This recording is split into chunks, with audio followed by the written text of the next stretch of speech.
ভুল করেও বাড়ির রান্নাঘরে এই 3 ধরনের বাসন কখনোই উল্টো করে রাখবেন না, না হলে বাস্তুদোষ লেগে পথের ভিখারি হতে বেশি সময় লাগবে না। চলুন জেনে নিই, তবে তার আগে প্রভু শ্রীরামের ভক্তরা লাইক করে কমেন্টে জয় শ্রীরাম লিখে দিন। নাম্বার 1, তাওয়া, যার উপর আপনি রুটি বানান।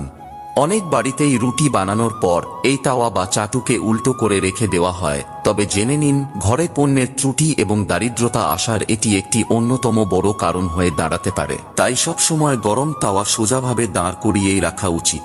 Number 2, pressure cooker. একটি প্রেসার কুকারকে সব সময় তার ঢাকনা বন্ধ করে কোথাও বসিয়ে অথবা ঢাকনা খোলা অবস্থায় কোথাও ঝুলিয়ে রাখাই উচিত।